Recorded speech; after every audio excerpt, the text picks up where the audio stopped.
Hey everybody, Goat here, back with another video for Diablo 3 Ultimate Evil Edition. And this one is going to be a little long, but I want to cover all the crafting options you have available. Now, if you watched the previous video where you saw the inventory management, you'll see that I've gone through and marked everything as junk. And everything's marked as junk, and why? So that I can go over here to the blacksmith and salvage everything with one click by hitting salvage junk with the right stick, as you see there at the bottom. Now, everything is gone. I went and salvaged everything. Now, why do you salvage? Because you need to salvage items to go ahead and do any crafting. To see what you need to be able to craft something, if you select that particular slot of what you want to craft, let's say I wanted to craft a sword. We go up here to the top, and you'll see on the left the required materials. Now, look at those huge numbers telling you how much stuff I have available.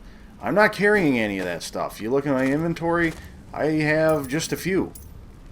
I don't have all that. Then why do I have so much stuff available to me? That's because everything in your stash will be used if you don't have it available to you for crafting. So definitely drop all your crafting materials in your stash, because that allows you to carry more loot around, and then any character can use it as it becomes available for them to do any crafting. Some neat things about crafting that's important, you see at the bottom the change filter. If you hit Y on the case of the Xbox, you'll see things that you can equip. Now notice the fist weapons got grayed out, the mighty weapons and the flails. Those things I can't equip any. And they'll take out things like the hand crossbows, because I'm a mage and I can't use the hand crossbows like the demon hunter can. Hit it one more time and it goes to things that you have materials for. This will get rid of things that you just couldn't build from what you have available. I don't use that too often, but while I'm leveling up I always use can equip. That way it'll bring it down also to the level of what you have available. I have a level 70 character here, so it goes up to level 70. If I only had a 25 or a 30 or what have you, it'll only show the items that I could equip that are up to level 30. Makes it handy to just to go and glance through, is there anything I can go and do that's an upgrade? So let's say we want to craft something.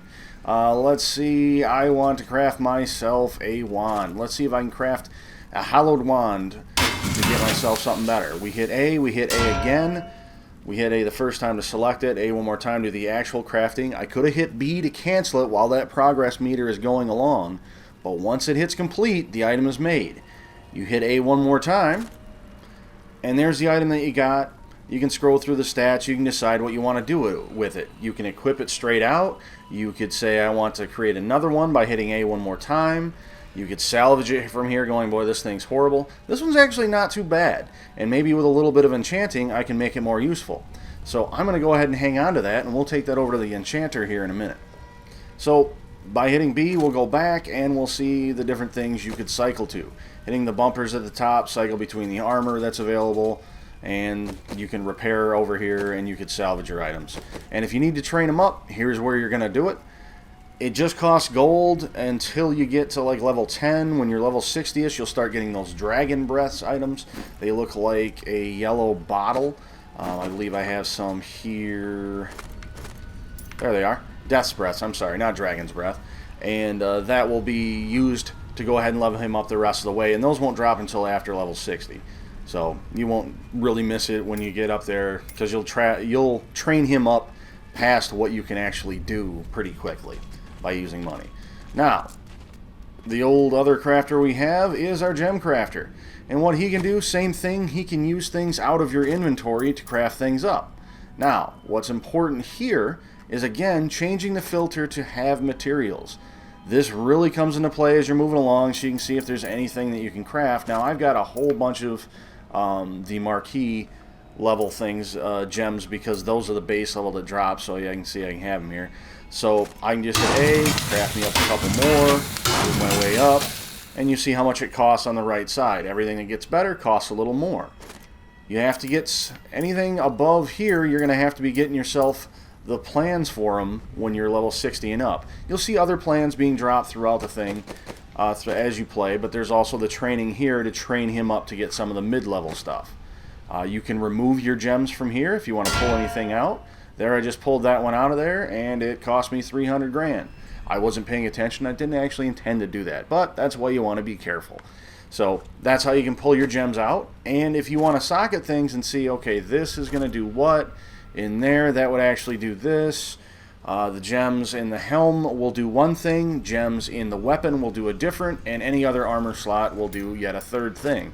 You can see that on any of these, the particular types of things they will do, and then the particular amount once you have it here.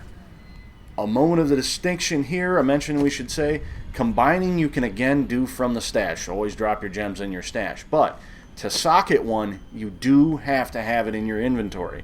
So when you go to actually put it in, you want to go grab it out of your stash. Now you could manually just grab something from your stash, like I have here, my one really good Flawless Royal Amethyst. I want that back in my helm for the extra life, for the 23% life. You can do it manually like that. You don't have to use the gem crafter. There's no cost difference. The other thing that's important, in the old Diablo 3, gems, when you marked something as junk and salvaged it, well actually just salvaged it, you didn't have to mark it as junk, and it had a gem in it, you lost the gem. In Ultimate Evil Edition, you do not lose the gem. This becomes very handy when you're leveling up and you got some expensive gems in there and you're like, well, I'm never going to use this weapon or item again. I'll just go ahead and salvage it, get that gem back for free instead of having to pay him. You know, like in this case, it's going to cost me 175 grand to pull that one out of there. And as you see, it goes up if there's multiple gems in a particular item. Alright, now I mentioned the Enchantress. I'm sorry, not the Enchantress, the Mystic. She does enchanting. I keep wanting to call her Enchantress. The Mystic does two other things you can do. You can enchant and you can transmogrify. And of course, as you see, you can train her up. I've already done all that. Now, to enchant something, what you do with that is, let's say this hollowed baton. It might be better. And you can see, actually, let's cover on my Starfire. You see it has those two symbols on it. The two symbols, the top one says that I've transmogrified in it to make it look different, and that I've done an enchanting on it. So let's select the hollowed baton. And as you can see here, here are all the properties that are currently on the hollowed baton. Now what I can do is select that as the item I want to modify. Then I can go through here and see, well, which one would I want to change? Well, the experience per kill, maybe I don't want that. Maybe it's not a big deal for me to get the XP. So look in the bottom there, view possible replacements. A lot of people didn't understand how this works, so this is very important. Hit X here, you can see the things you could actually get changed to. You can scroll through it with your left trigger. Some of those are interesting, something not. I want to actually get a slot in there. I want a gem slot. Why do I want a gem slot? Because I can put the big green gem in, my crits do a whole bunch more damage. It's not there. Okay, that's not a place I can do that. Don't hit B to go back. I mean, you can, but it causes an extra step. Hit X to view the affixes again, which are another name for the property that you want to replace are affixes. Slightly confusing there, but that's what that is. I'm pretty sure I'm going to find a slot one here under Vitality. I'm not too interested in Vitality because I stack that on other items, but I want to be able to get the extra damage all kept in here from the holy damage, the 6%, the int. So here I'm going to check, view possible replacements. Second one down is sockets 1. Okay, this is one I could get a socket. Of course, I could get all these other things. Now, what's important to note also is that once you change any one of these affixes or properties, that's the only one you can ever re-roll on that particular item, and it gets more expensive as you go. Now you can see the required materials, speaking of expensive, on the left side. It's going to cost me a legendary crafting item there in the center to Lost Soul to even do this. Luckily, I've been running some rifts. I've got a few laying around. So I'm going to go ahead and say that is the one I want to do. To do that, I go back to viewing the affixes, say yes, this is the one I want. This is letting you know again, hey, that's the only one you can change. I'm going to go ahead and accept it. Now, you see how when you did other crafting, you had to hit A an extra time, but in enchanting, you don't. So hit it once, let that progress meter, and then don't touch anything, because of these are the replacements that came up. Usually the top one is the same one. Then these bottom two are the ones that it rolled that you could change it to. Now, right now, neither of those two do I really want. That's not too handy for me. Actually, let's change the cooldown to get it back a little lower. Sure, that's the one I want. So I hit A. I've selected it. Now, why did I say don't hit A right when it's scrolling across? Because if you hit A, you automatically get the top one and you don't get any choice. It's done.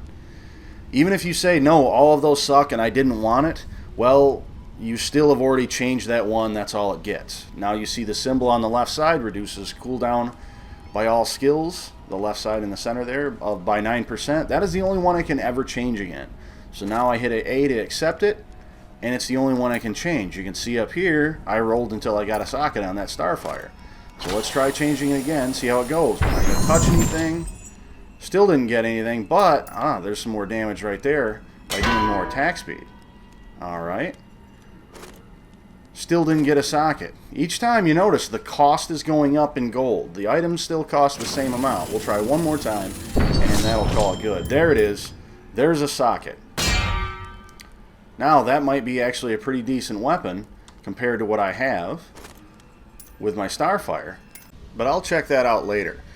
Next up, I want to show you the Transmogrify thing, and what that is it allows you to change the appearance of any particular item that you have.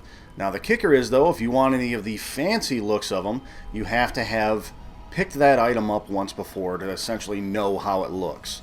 So you can see here on my Starfire, I actually have the, what is that, the Shantu's wand, because I use the fire-based spell for my magic missile, so I thought that looked a little cooler. But what you could do is browse around between these different appearances that you want. It doesn't cost a terrible amount to do them, but they do get more and more as the fancier the appearance is. Now if we check here, what most people do is they want to change like their clothing look. So let's say I want to have the chest piece is the most significant, isn't it? Right now it looks like this chest piece here. I had changed it from the fancy one that it was. I didn't particularly care for this look. That's what it normally would look like. But I felt like doing something else. So I decided that because it was a little flashier with the gold dye that I put on it. You can see it's only 500 bucks to browse around the normal ones. But if you get into the legendary and set pieces, you're talking 50 grand. So let's say we want to make it look back like the original. It won't cost me anything to go back to the original. But if I want to make it look like, let's say, this one, because that one also looks kind of cool, we're going to say 50 grand. Okay, there it is. Now you can do that as many times as you want, just like you can dye them as many times as you want. You can do it with pretty much any of these equipable items. Belts don't matter because they don't show up on your character, neither your wrist or your jewelry. So helmets, you know, same kind of concept.